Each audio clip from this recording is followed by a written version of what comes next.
Welcome along to the Matchbook Football Podcast. I'm your host, Daniel Hussey, and after a busy midweek Premier League action-packed midweek, I'm delighted to be joined by our usual duo of Mark O'Haire and Adrian Clarke, and a lot to talk about this weekend. The title race hotting up a little bit. There's only 13 points between the top 8 teams in the Premier League. It does seem a bit more closer together this season. Before we get going, couple of reminders. If you do take 2 seconds to hit that like button wherever you're watching or listening, helps our content get out to a wider audience, and it's the best no-cost way of supporting what we do here at Matchbook. And on that Matchbook team, check out insights.matchbook.com.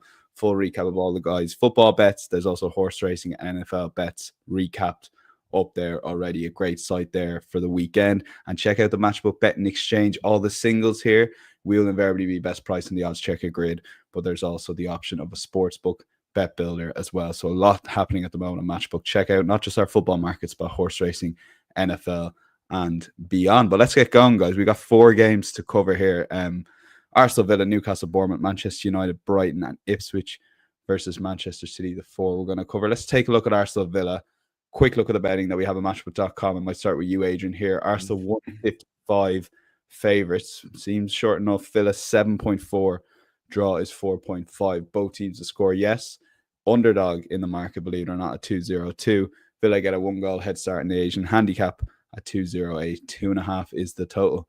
Adrian, thoughts on the North London derby? Arsenal got the job done. Dominant enough performance, albeit they went 1-0 down. How do you assess that performance leading into this Saturday evening?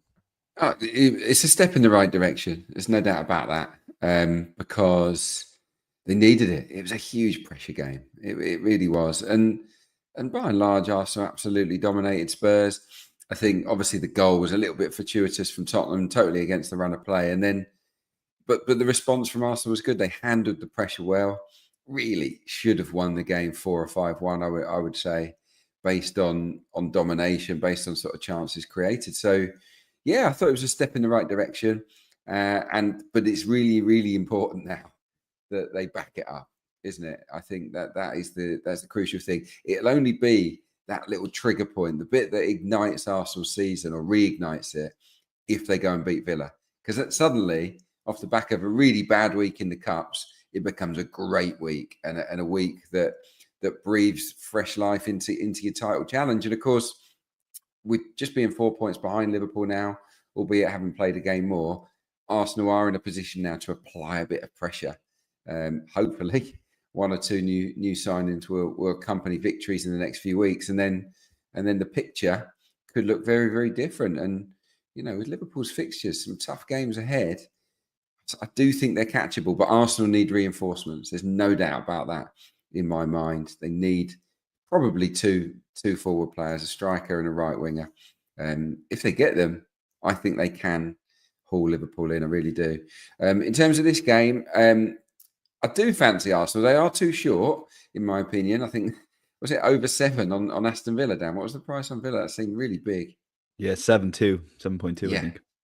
Yeah, look, it seems big, but Emery has a good record against Arteta, particularly away from home. The 2 times that he's faced Arsenal since leaving as manager was a 0-0 draw for Villarreal in the semi-final of the Europa League, completely shut Arsenal out. And then last year, of course, a 2-0 win. So Arsenal haven't actually scored against Unai Emery at Emirates Stadium. So they have to put that right this time around. I just think Arsenal will get the job done. I don't think it'll be easy. Villa haven't been great away from home this season. I know they won at Everton in midweek, but they've lost 5 of their 10 away games. They've conceded almost 2 goals a game, and they've conceded 1.9 goals a game on the road. And Arsenal are top of the home table. If all matches were played at home, Arsenal would be top of the league. They're unbeaten in the Premier League. They've been pretty solid, barring that cup defeat against Newcastle. So I think Arsenal can win the game. Villa, of course, have lost all 5 matches against this season's top 5. 4 of those were away losses as well, and they failed to score in 4 of those 5 defeats to the top 5 as well. Aston Villa, including that 2-0 win at Villa Park, even though they probably should have scored a couple through Ollie Watkins. I'm going to pair Arsenal to win with under 4.5 goals We all know about the attack not functioning brilliantly. We know about the finishing being a little bit off at the moment. 7 of the last 8 Arsenal games have been under 4.5 goals. And only one home game this season at Emirates has seen more than 4 goals. So I think under 4.5 feels good. By the way, just one Villa away game has seen over 4 goals as well. So under 4.5 goals feels realistic.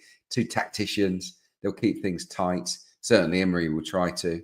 And then I want to, on my last leg, I want to bring in corners. Obviously, we know about Arsenal's prowess at corners. They do have a lot of them. And I'm looking at over 8.5, which is quite modest, really. There have been 10.7 corners on average in Arsenal home games. Arsenal themselves average 8.6 corners a game at Emirates. So they, on their own, they can exceed this particular threshold. Villa away games feature 10.3 corners a game as well. You know, they tend to be quite open. They got that high line, of course. 60% hit rate for Villa on the road with these corners, and an 80% hit rate in Arsenal home games for this particular corner count, which is over 8.5. So if you put in Arsenal under 4.5 and over 8.5 corners, 2.4. Okay, big jump from that 155. Mark, yeah, obviously Villa got that great result of effectively ending Arsenal's title hopes towards the end of last season. They're 7.2 to win here, and you think that's probably a tad too big? I do. You know, I was much more confident on Arsenal's prospects of winning North London derby than you guys. You know, I did feel that despite sort of Saka's absence, there was more than enough in their recent performances to prove they were too good for a Spurs side who are just riddled with defensive injuries, just the one first choice defender available for them. And that for me was decisive, really. Arsenal were the dominant force in that game. But again, question marks over their ability to sort of put chances away and actually create open play opportunities against a side as weak as Spurs in defence. So, yeah, I'm not as confident or as keen to attack Arsenal at the prices this time around. Similar-ish price, just a bit bigger, 1.5. My numbers suggest there's perhaps a little bit of wriggle room to oppose that price. And look, I definitely consider both teams to score here just because that price is, you know, you have to sort of rub your eyes. You don't often see a Premier League price at BTTS odds against. But I've opted for Villa plus 1.25 at about 1.8 or just below. Means Arsenal need to win this game by 2 clear goals for us not to make money. And I think that's a very nice position to be in, considering how tight the matches between these two have been since Unai Emery's arrival at Aston Villa. They've, of course, won 2 of the last 3 meetings with Arsenal, including that master plan here last season at Emirates Stadium when the Gunners were going for the title. The 2-0 defeat in the reverse game back in August, I thought was very undeserving for Aston Villa. I thought they were more than good enough for a point on that day. And I know most of these matches have come away from home, but Arsenal have only won 3 times against the top 11 this season. They've also managed only 2 clean sheets against the top 12. So already, if you feel that Villa can grab a goal, that handicap is going to be quite a tough one to beat from an Arsenal perspective, considering what they've been doing in the final third. And look, it's a point that's been laboured across the campaign. I ran the numbers again this midweek, sort of Arsenal's lack of open play cutting edge. And I've got them down in 8th across the whole season for XG from open play, 5th if we look at only home fixtures. The majority of those have come at home against bottom half teams as well. You know, 7 of their opening 9 Emirates outings were against the bottom half. So that's not really good enough for a title chaser, really. And look, I've seen Aston Villa, or particularly Unai Emery, adjust his defensive line, tinker with his approach against the big boys to varying degrees of success. Results-wise, it doesn't look great for Villa against the top teams in the Premier League this season. As Adrian's outlined, 5 defeats from 5 against the top 5, including 4 from 4 away. So I wanted to delve a little bit deeper and just see what's gone wrong. And I don't think a huge amount has gone wrong for Villa in those matches. They have scored just 1 goal in 5 against the top 5. But you look at the numbers, they've scored once, but they've generated 4.65 expected goals and had 9 big chances. So they've been really wasteful, and perhaps variance might bounce back their way sooner than later. I've also got them in for 1.15 expected goals per game away at top half teams, creating 13 big chances in 6 away days. So they clearly are capable in the final third. It's just perhaps an opportunity to try and brush their finishing up a little bit. I know Ollie Watkins has been a sort of big part of that to blame this season. His finishing touch hasn't been there from previous campaigns. But yeah, I think there's enough there to suggest that Villa can make this game really competitive. and cause Arsenal problems, who are facing a Wednesday. Villa are facing a Wednesday, Saturday away turnaround, which is a big negative. Arsenal at home in the same schedule, but North London derby. They've just played 2 big cup games, so there's been, I think Arsenal have actually played a game every sort of 3.5 days for about 2 or 3 months now as well. So perhaps there is a bit of fatigue sort of starting to creep in there too. Definitely saw that in the second half against Spurs. So Villa +1.25 requires Arsenal to win by at least 2 goals for this bet not to make money, and I think that's a nice position to be in. Okay, I'm struggling with a selection here because I am heading to the game on Saturday evening, and my record. Knowing your jinx record, go with which means we back Aston Villa, doesn't it? 1 win from 6 games, which is, if you really think about it, I saw Arteta's win record popped up in a game I was watching. Isn't it? It's ridiculous, and they're all under Arteta. 1 win in 6. So I mean, honest to God, we've got to go with Villa here, Adrian. I don't know. Are you signing this one off? Just do it as a jinx bet. Yeah, it's fine. Well, of course, we actually have our money back podcast special, so we're effectively going to take Adrian's mark. Apologies, we're going to take on the jinx here. Arsenal to win, both teams to score, and over 9.5 corners. 8.5.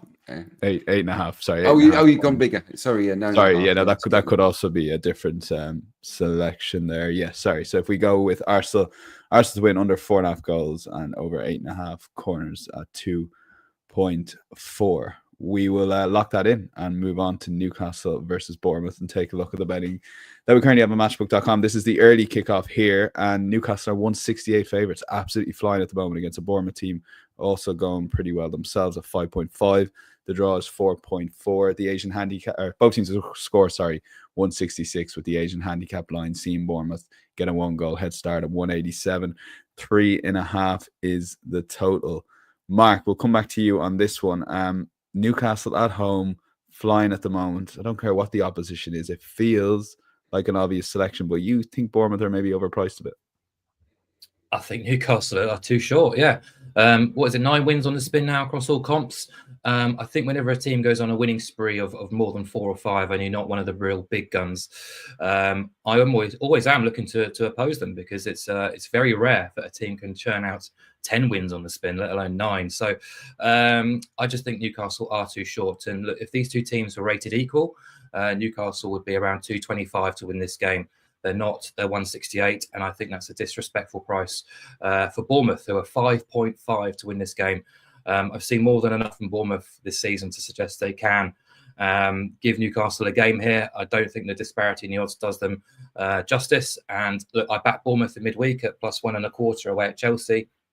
At +1 away at Chelsea. It drifted to +1.25 pre-game. So clearly the market doesn't really fancy Bournemouth, and I'm struggling to understand why, other than the team news, which you looked at the bench at Stamford Bridge in midweek, and it was quite concerning from a Bournemouth perspective. They were only able to sort of field about 12 established outfield first team players. One of those, James Hill, the right back, was injured, so Justin Cliver had to come on as well. And in the first half, they were pretty awful as well. They got overrun, they got outplayed, were deservedly behind. But Iraola, we've talked about it a few times, is, I think, the best Premier League coach for in-game tactical tweaks, spotting issues, addressing them, and getting a response from his players. And we saw that in the second half. He said as much in his post-match press conference. He said, if we're going to lose, let's lose playing our way. Let's play more aggressive, be more vertical, play with more rhythm. They were quite slow, quite passive, quite standoffish a bit in the first half. But second half, they probably did deserve to win the game, and they're quite unfortunate not to win it with that late, with that late free kick. But still, it's now 9 games unbeaten for Bournemouth. I've got them ranked 3rd on expected points this season. They have only been beaten 5 times across the whole campaign. And crucially, just one of those defeats was by a 2-goal margin or more. That was away at Liverpool when they lost 3-0, I think back in August or September. They actually played terrifically well that day, deserved to at least score and make that game a much more competitive scoreline than what it was. They've only lost twice against top 6 teams all season. So I just think the prices are a bit insulting to Bournemouth, irrespective of the team news. And, I'd have Newcastle closer to about sort of 10 to 11-ish here, 1.91. So 1.68 just feels attackable, really. I want to oppose them. Clearly, they command huge respect. They've motored up into the Champions League places on this winning streak, scoring freely, boasting a really tight defence and an attack in terms of Isak and also Anthony Gordon, which is really on fire. Murphy as well, deserves a mention. And that midfield three has been absolutely titanic in recent weeks. But they are rated below Bournemouth on expected points this season. I've got them down as low as 6th on home expected points, and I was quite surprised. If you exclude the bottom 3, they've won 3, drawn 2, and lost 2 at St James's Park this season. Now, they are on a home schedule here in terms of midweek, weekend, but Bournemouth do have the rest advantage, having played on Tuesday. This game is the early kickoff on Saturday, and I think that early kickoff slot could be Bournemouth's advantage here, because if you're going to play away at St James's Park, ideally you probably play Newcastle on a Wednesday to Saturday turnaround in the early kickoff, when the St James's Park crowd probably isn't as its most boisterous, compared to a midweek night game, etc. and so on. So perhaps circumstances are in Bournemouth's favour this weekend, despite the team news, that they can be competitive. And I just want to oppose that price. So I'll back Bournemouth +1 at 189. It means Newcastle have to beat them by 2 goals or more for our bet to lose. A 1-goal Newcastle win gets our cash back, but if Bournemouth avoid defeat, we get paid out. So it's just a stance against Newcastle's price. I still think they deserve, obviously, maximum respect, but I think the market's just a bit too much in love with them this weekend. Okay, the market's gone with them, Adrian. And look, like, Newcastle aren't a million miles away from being in, and obviously they're in the top 4 race, but they could even be looking up further than that, right up to 2nd, maybe even an outrageous late title bid. It's just such a massive turnaround from Eddie Howe's side from the last few weeks. Yeah, no, they're flying. I wouldn't put them in the title mix, but they can definitely finish top 4. I mean, at the moment, with Chelsea sort of floundering, you do feel maybe they are the best of the rest, outside of the top 3 who were there on merit, throughout this season. They've been consistent. So yeah, they've got a chance. Newcastle, no doubt about it. I was really impressed with them at Emirates Stadium in the Cup. I mean, chalk and cheese. Getting the chance to see Newcastle, Manchester United, and Tottenham in the flesh at Emirates in the space of the last week, it's been really enlightening, to be honest. And I would put Newcastle light years ahead of the other 2 in terms of their form, in terms of the sharpness, just the look of the way that they are as a team. They're just way ahead. United being ahead of Tottenham probably as well, in terms of current form. So yeah, that was interesting. The Cherries are unbeaten in 9, aren't they? So they've got a chance here. And this is a great stat. They've scored at least twice in each of their last 6 Premier League away games. They got 2 at Chelsea, of course, 3 at Man U, 4 at Wolves in that run as well. So they're used to going away from home and scoring goals. I don't think they'll get 3 at St James's, but they can get 1, maybe 2. And I think you've always got to back Newcastle to score in front of their home fans.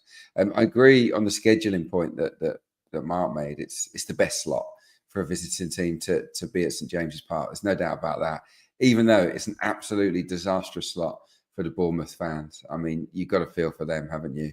12:30 kickoff, Newcastle away. I mean, it's just impossible. You have to go up on the Friday, wouldn't you? So, that's a bit of a joke. Look, away from home to top 4 sides this season, Bournemouth have got, four draws, 1 defeat. So, they're doing very, very well under Iraola. I like both teams to score here. It's landed in 8 of 11 away games for Bournemouth. Newcastle have been keeping a lot more clean sheets of late, but with that record that I'm talking about, with Bournemouth scoring goals, multiple goals on the road, even without Evan Nilsson, I still think they're capable. And Newcastle have conceded goals in 7 of 9 matches against teams in the top half. So against the better sides in the division, they haven't always been able to keep that clean sheet. Now, both teams are scoring its own is a bit too skinny. So what am I going to pair it with? Let's go with Isak to score anytime, because as you'll probably be aware, as our viewers, listeners will be aware, Isak scored in 8 games in a row now, chasing down Jamie Vardy's record, isn't he? So yeah, it's going to be fascinating. I think he's only the 4th player in Premier League history to score in 8 consecutive games. Van Nistelrooy did it twice. Vardy did it twice. Daniel Sturridge has done it, and now Isak. And look at the fixtures. I think they're quite kind for Newcastle moving forwards. I think he can get to 11. Obviously, to do that, he needs to score in this game. He's on fire. We know that. Loves St James's Park. His record there is just frighteningly good. So yeah, look, both teams to score and Isak to score at any time. It's a nice fun bet for me. 2.4. Yeah, the reason I was touching on Newcastle looking upwards, those fixtures that you mentioned, Adrian. So Bournemouth at home, Southampton away, Fulham at home. They win those 3 games. Their next 3 after that: City away, Forest at home, Liverpool away. They'll have a big say in where that title's going to go, I think. But I'll lean towards Adrian just because of the Isak angle there. Both teams score an Isak anytime, 2.4.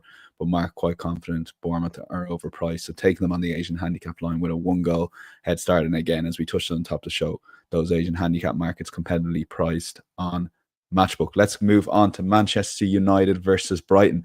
Manchester United 2.14 favourites here. We'll talk about that in a second. Brighton 3-6. The draw is 3.8. Both teams to score, yes, is 166. The Asian handicap line sees Brighton get a 1/4 goal head start at 2-1-2. And the total for this one is 2.5. Mark, we might go back to you on this one. Brighton, they ended their winless run in the Premier League, albeit I don't think anyone was panicking given all the draws in there. That was quite a decent win against Ipswich because they're a hard team to play against and set up very defensively. Yeah, it was. I got that game wrong, actually. I backed Ipswich plus half a goal in midweek, and yeah, couldn't really complain about the end result, really. Brighton hadn't been playing particularly well for quite some time. They are the draw specialists of the Premier League. That was their first win in 9, as you say. They'd drawn 6 of those fixtures. They only managed, that was their 3rd victory in the league since mid-October, which is a 13-game sample, I think, and just 2 clean sheets in that same run as well, returning a negative expected goals record. So it was a welcome win. But I'm still struggling to sort of work them out, really. I did some sort of digging into them this week because going into that game against Ipswich, it's been well sort of pointed out that their record against the lesser lights of the Premier League hasn't been good enough. And I was wondering if that's a sort of tactical issue. And look, Brighton are 6-3 in terms of wins, draws, losses when facing sides in the top 14 this season. And that's when they haven't had the lion's share of possession.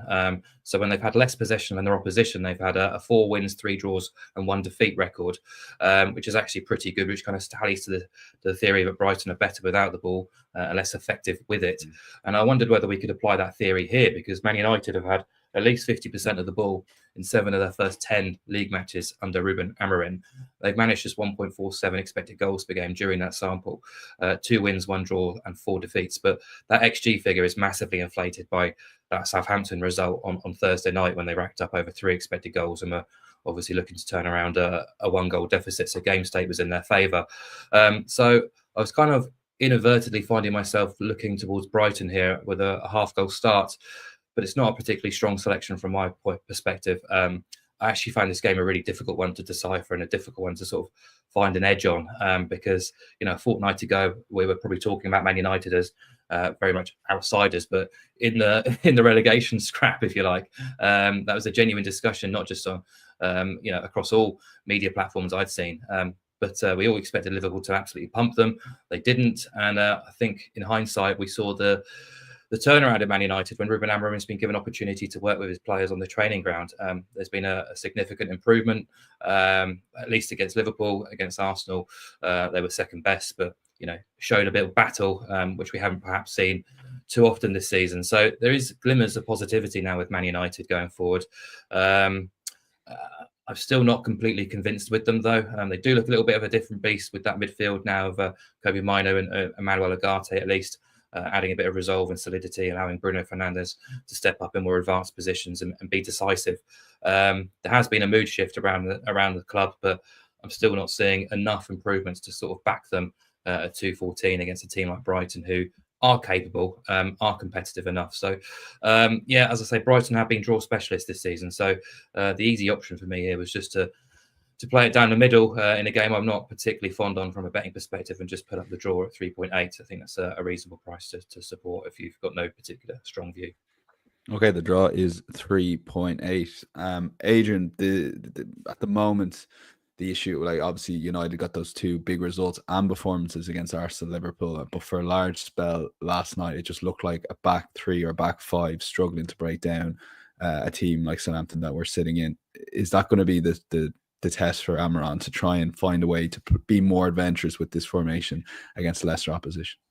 Definitely, because they don't have the natural attacking wing backs, do they? Yet I think Masraoui and Dalot are proper fullbacks, and they're going to lose something in attack when they're reliant on those guys to provide the width. So I didn't see the full game because I was at the snooker last night at Ali Pally, but I've seen the highlights, and obviously Ahmad comes good in the end. I think he'd been moved into a more advanced position when he scored those goals. He wasn't playing at wing back, so look, do they go with Diallo as one wing back and another attacking option? I don't know what the best formula is, but I think he's still working that out, definitely. So I think they've shown that they can show grit and teamwork and come into that back five against teams like Liverpool and Arsenal.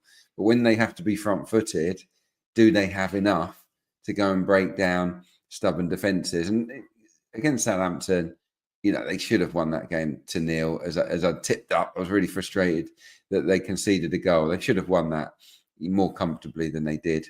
This will be an infinitely tougher game. Brighton are a lot better than Southampton.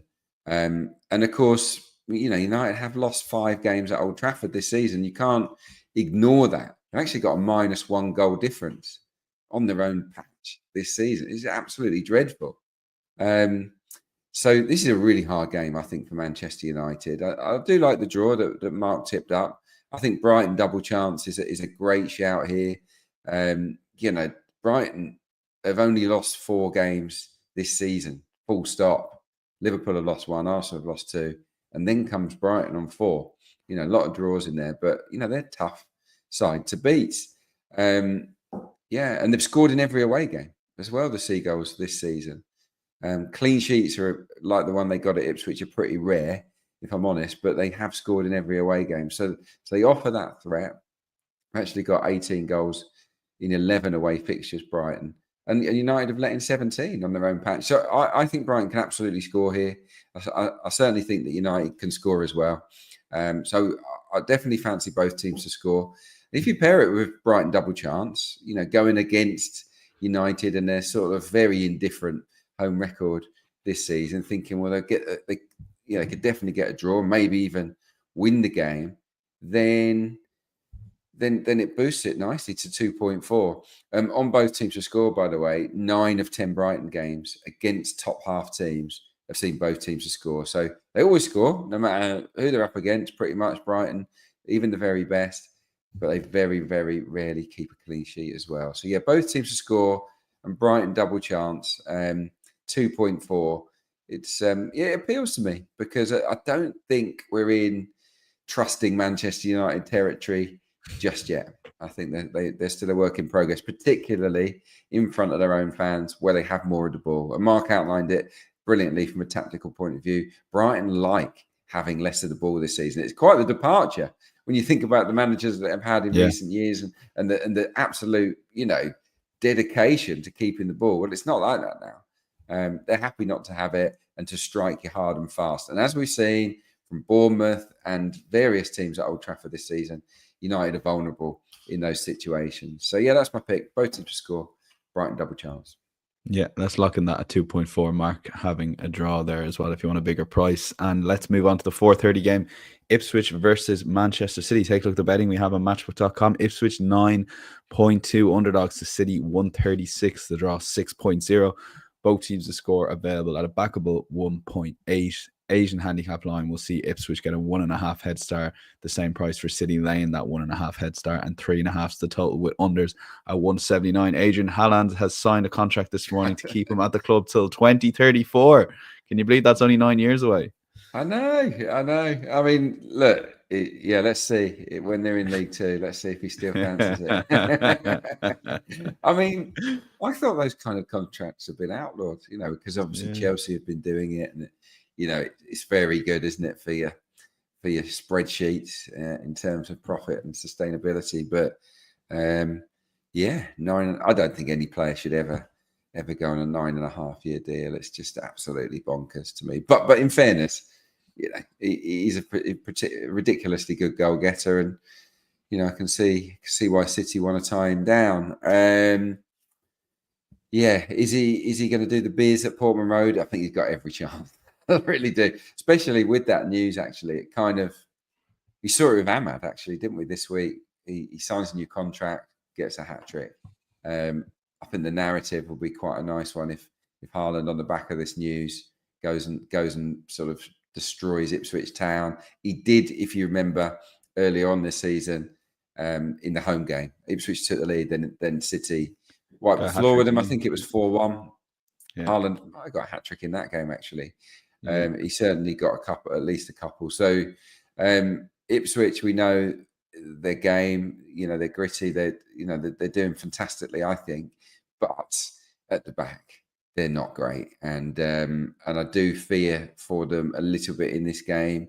Foden is very much in form now. We saw that with this really cute finishing against Brentford. Kevin De Bruyne created 8 chances in that game, showing real glimpses that he's getting back to something like his best. He might not see his elite best again, actually, given his age, De Bruyne, but he's definitely playing better now maybe than at any other stage this season. I just think City are probably moving in the right direction, even though they are facing too many shots. I mean, Brentford had 18, West Ham had 17, Leicester had 11 shots against Manchester City. So they're far from perfect, but they probably won't need to be perfect to win at Ipswich Town, in my opinion. These are the kind of games that they have routinely seen off Manchester City. I'm going to go with City and over 2.5 goals. It's a nice little jump because City at 137, you can't really get on board with that. But if you think the game is going to have more than 2 goals, it jumps to 1.83, and I do like that. 7 of City's 8 away games versus sides below them. Okay, so this is excluding teams in the top 5. Away to teams below them, 7 of the 8 away games they've had this season have gone over 2.5 goals. They've covered it a few times themselves, and they can definitely do that at Ipswich. I think they can score 3 at Portman Road, certainly at least twice, and that would just need Ipswich to score.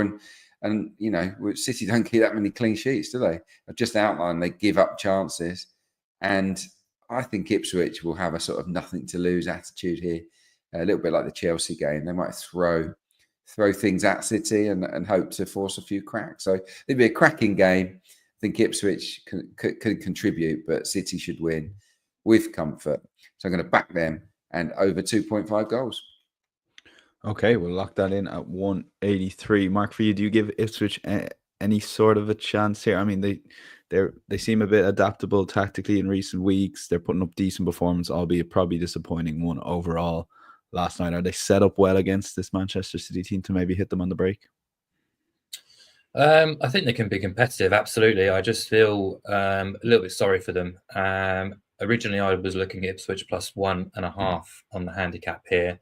Thought they can be competitive, but sort of a second look, realising it's a Thursday to Sunday turnaround for Ipswich, which that's a bit unfair with Man City getting 2 extra days rest coming into this match. That could be a tipping point for City. It's not really fair from the scheduler's perspective, especially given their plight, their desperation for points in every game. So the only positive is it's a home schedule, but even still, that's a disadvantage. And I kind of swerved away from that handicap in the end, and instead I'm going to look at both teams to score a Man City double chance, because I don't trust City at the prices, even against Ipswich, but they should be able to get something out of this game at the very least. And look, Adrian's already done all the big data here on City defensively, but they have conceded 2 goals or more now in 9 of the last 10 away games, 2 clean sheets and 14 on their travels. Slovan Bratislava and Leicester, the Leicester game, they're very fortunate not to concede a goal, survived quite a few big chances in that game. Adrian's talked about the shot stats that they've conceded. They're giving up 1.7 non-penalty expected goals across their last 8 Premier League games, home or away. It's 7 defeats in 9, just the 1 win on their travels too. So I'm not rushing to back them at 136 away, even against Ipswich, or back them on the handicap either. So as you say, Ipswich did topple Chelsea not long ago at Portman Road. Were up against it for the most part of that match, but still showed resolve and resilience to pick up the victory, just their 3rd of the season. They have shown adaptability under what I think is one of the most astute coaches in the Premier League, in Kieran McKenna. He'll go on to to bigger and better things at some point in his career. But yeah, I do expect them to be competitive, and they'll take heart from Brentford's efforts in midweek. They don't possess a Visser and Buemo combination, but Liam Delap will be absolutely gunning for City. He has got the ability and the presence to really unsettle that Man City defence too. So I do think Ipswich can get on the score sheet here. Whether they can do more than that and get a result, we'll have to wait and see. But I'll back City double chance and both teams to score, which comes in at 191. Both teams to score on its own is actually trading at 1.8 on the exchange now, which I think is a very reasonable price. But in terms of my selection, Ipswich have only won 3 times, as I say. City have conceded in 10 of 12 games against the bottom half, home or away, and 9 of those 12 games have seen both teams score. Ipswich, of course, scored in the reverse at the Etihad when City were in a much better vein of form than they are right now. So, yeah, I expect them to trouble Man City, but ultimately fall short of picking up a positive result. Okay, yeah. So both teams have scored. City double chance 191. If you just want both teams to score 1.8 on the match for betting exchange, we'll lock in Mark's one there, just in case City don't get the victory. And insights.matchable.com, full recap of the guys' picks. Any other bets, Adrian? You have a couple here, starting in League One with Northampton hosting Lincoln. Both teams score now, currently trading at 184. Yeah, I do like both teams to score no shout. You know that, particularly in the bottom 2 tiers of the EFL, where it can be quite low scoring at times. Why have I picked this game? Well, Lincoln have stopped scoring. They've had 5 blanks in the last 6 matches. The only goal they scored in that run was a late penalty at Birmingham in the FA Cup as well. So, yeah, low on confidence, Lincoln, in terms of their goal output at the moment. And the last 8 Lincoln matches overall have only averaged 1.75 goals. So they've been really tight, cagey, low-scoring affairs. And I don't see this one really changing. Northampton got Kevin Nolan, obviously, former player, former West Ham coach as well. He's the new gaffer at Northampton. And since he went in there, they did get beat at Reading, but since then, he's really tightened things up. I think they've only conceded 1 in their last 3 games. And at home this season, Northampton have been pretty solid, 5 clean sheets in 11 games at home. And actually 7 of their 11 home games have seen this bet land, which is both teams to score no. So they either don't score, because they're not exactly prolific themselves, Northampton, or they do keep a clean sheet. So, yeah, I think with Nolan sort of overseeing 3 games where it's seen a total of 3 goals, I think that he's setting his stall out to solidify Northampton, and up against a shot-shy Lincoln. I just fancy a low-scoring game. So Northampton and Lincoln, both teams to score no, is 184. Okay, that's the first selection. Second selection, Bromley versus Colchester United, and you're going with a Mark O'Haire draw special here. So off you go, 3.4. These are the draw specialists. This is brilliant. Colchester's record this season, won 5, not great. Lost 7, it's not too bad. Drawn 12. Incredible scenes, really, with Colchester. On the road, they almost always draw. 7 of their 11 away games have been drawn. Since the start of November, home or away, 6 of their 11 games have been drawn. And yeah, I think off the back of 2 defeats as well, because they come into this game having lost their last couple. I just think Danny Cowley, who's the manager at Colchester United, is going to basically get back to let's be hard to beat as they go to Bromley, which is a tough away assignment. As for Bromley, they've had 10 draws, which is, I think, the next highest after Colchester.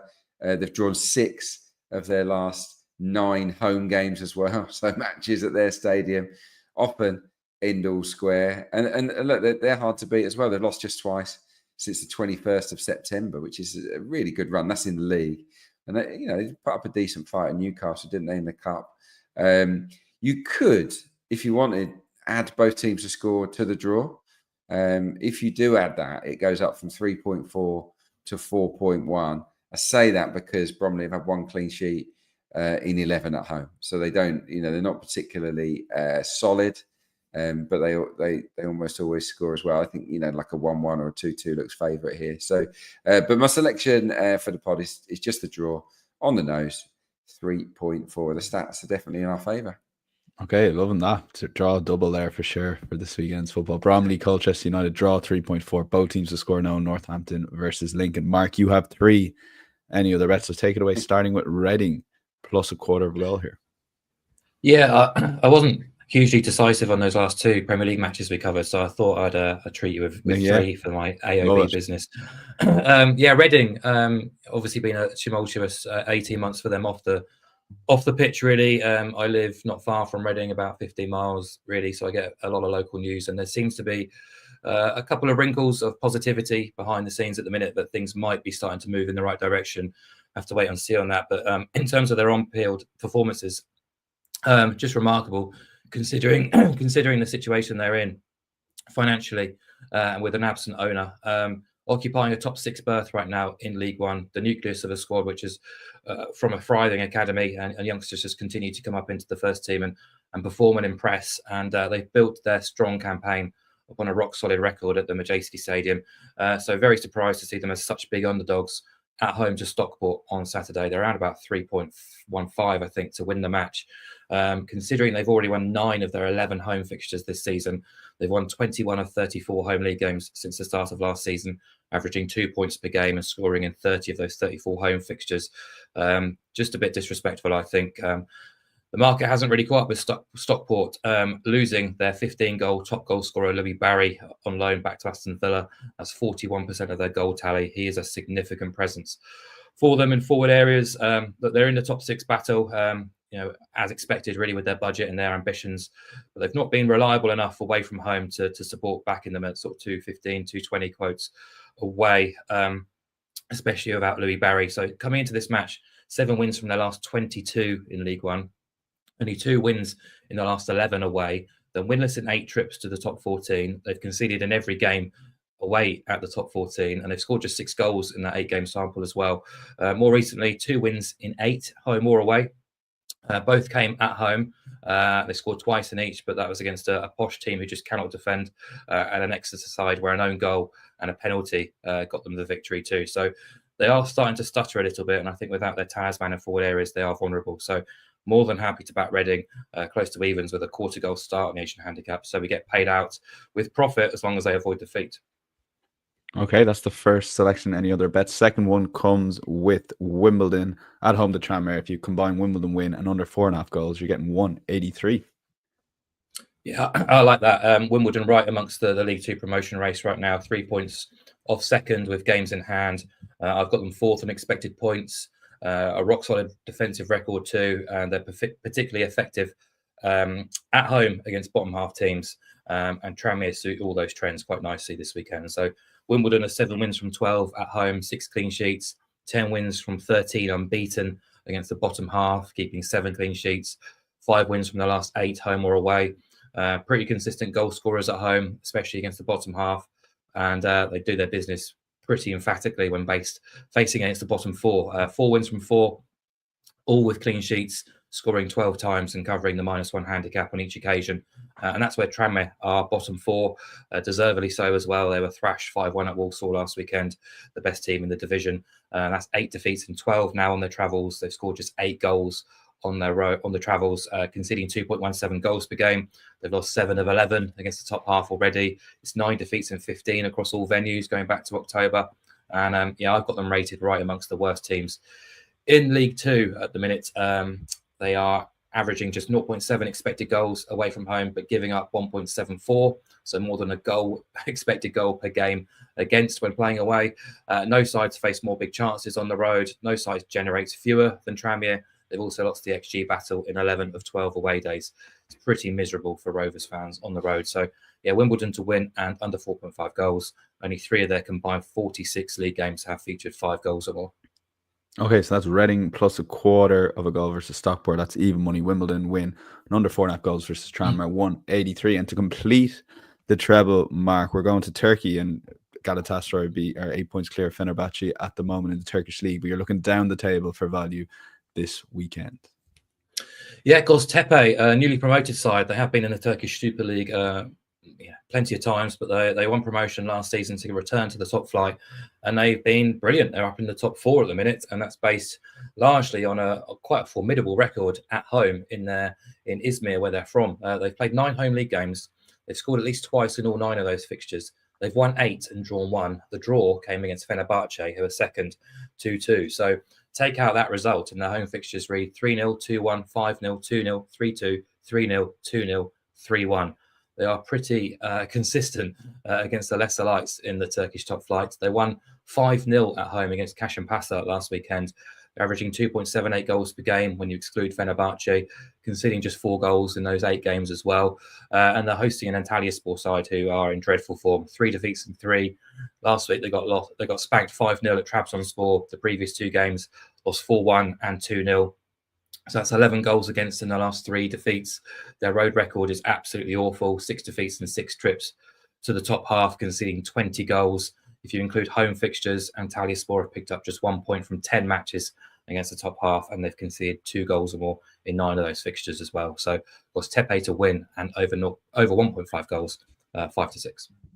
Excellent stuff, Mark. Fair play. So that's 3 bets in our any other bet section, all summarized on Matchbook Insights. Now, Adrian, follow that, and you can do in the championship, where I think there's 7 points between 14th and second bottom, and in that second bottom place is Portsmouth. So they're not out of staying up. They host Middlesbrough this weekend. They're 4.6 to win, and that's your long shot of the weekend. Yeah, I think at Fratton Park they shouldn't really be a price this big.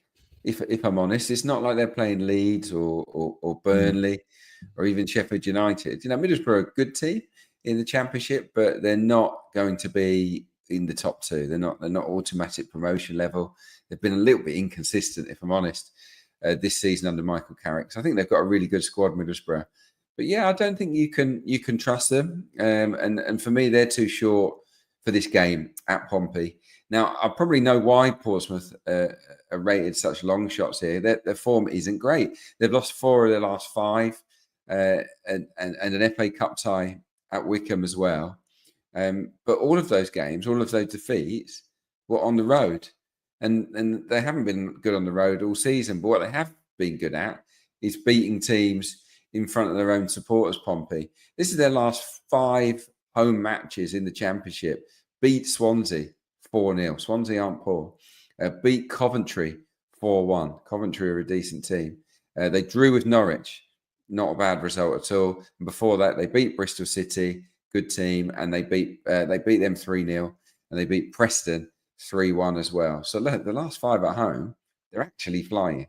And I think stung by some of these disappointing away results. I think that John Mousinho and the players will have sort of a renewed focus for this game against Middlesbrough, who arrive having won 2 of their last 8. A few draws in there, not many defeats, but only won 2 of their last 8. They're not in imperious form by any stretch of the imagination. So to get just a 4.6 on Portsmouth on the nose to win a home game feels fine to me, and I'm prepared to put that up as my long shot. Okay, yeah, could be a shock at Fratton Park. That's prime Barclays, isn't it? Portsmouth versus Middlesbrough, mid 2000s. Did Yakubu play for Borough? Yeah, he did for both. Yeah, he did. Yakubu derby. Yakubu derby. I love it. 4.6 Portsmouth to beat the Borough. Mark, Liam Delap to score and be carded against Manchester City. Make the case. Yeah, I mean, I was a little dubious when Ipswich spend close to 20 million on Liam Delap in the summer. I know it wasn't 20 million on the nose, but rising too. And he'd done all right at Hull in the Championship, but he's really stepped up this season. I've been hugely impressed. His all-round game's been excellent. He's a defender's nightmare, really, at times, isn't he? The way he just doesn't give them a moment's rest. He's a real pest. He's got technique to sort of match that tenacity as well. Showing he's got the quality to play at this level.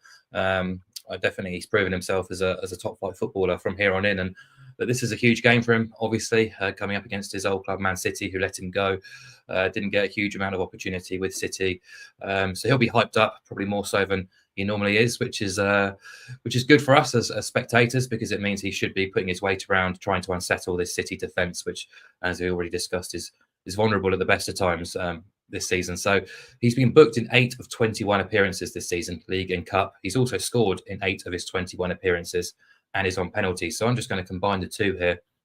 As I said in the show, I do expect Ipswich to cause City problems, largely because of Delap's presence in forward areas. And I think 8.5 on the combination is nice. He's been booked in 4 of his last 6, and the score and card double has already landed 3 times this season, including at home against Aston Villa and Chelsea, and away at Tottenham, proving he can do it against the big boys.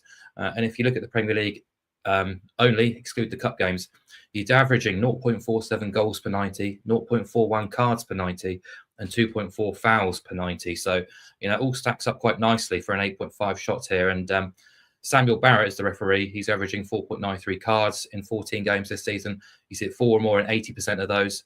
He also gave 6 cards in his only Man City match and 7 in his only game covering Ipswich. He didn't book Delap in the 0-0 draw at Brighton.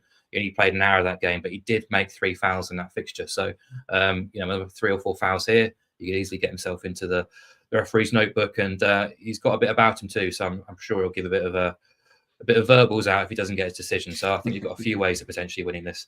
Shirt off celebration if he scores. That's a bit the of verbal, or an argy-bargy here and there. So Never thought about this. Goal and card. I quite like it. It's a nice little combo, isn't it? Yeah. Someone had Amad Diallo to score, I think 2 goals last night and to get booked. And he's like, how can you score a hat trick and not take your shirt off? Honestly, that would have won the bet for him. But we'll move on to best bets. It's always alive, even in the 95th minute. And Grimsby versus Chesterfield, Adrian, over 2.5 goals, very close to even money, 195. And that's your best bet on the weekend. Yeah, I like the price here. And I'll tell you, because the stats do back it up. Look, Grimsby are brilliant away. But not too hot at home. Certainly defensively, they've conceded a lot of goals at home, where results have been really, really mixed. So a few numbers for you: 68% of Grimsby games have gone over 2.5 goals this season. That's the most in League Two. They are the entertainers. 7 of their last 8 games coming into the weekend have also gone over 2.5 goals. So at the moment, they tend to be involved in a lot of high-scoring games. At home, as they are here, 9 of 12 have seen this land. They've kept 2 clean sheets in those 12 home games, which have averaged 3.33 goals per game. So, a lot of good numbers there in favour of the over 2.5. They've scored in 20 of 25 matches full stop this season. They almost always score. But at home, wait for this, they've conceded 2 or more goals in 7 home games already. And they're up against Chesterfield. And Chesterfield have had a lot of injuries, but I think a few of their players are beginning to return now. And they're looking to bring in a few players as well. I think Chesterfield might come on strong second half of the season. So Chesterfield, I think, can score a couple of goals here themselves. As for the Spyrites, their away games average over 3 goals. So, they're involved in high-scoring games a lot. They've scored in 19 of 24 games full stop. So, not many blanks in there from them. And away from home, they've scored 2 or more goals in half of their matches. And look, given Grimsby's poorest record on their own patch, I think they can score 2 or more goals in this game as well. So, look, I think 1.95 on over 2.5 goals in this game feels like a big price. And that's why it's my best bet. Okay, love it. And finally to you, Mark, if you had a best bet, one bet for the weekend anywhere across the Europe/the world, where are you heading to this weekend?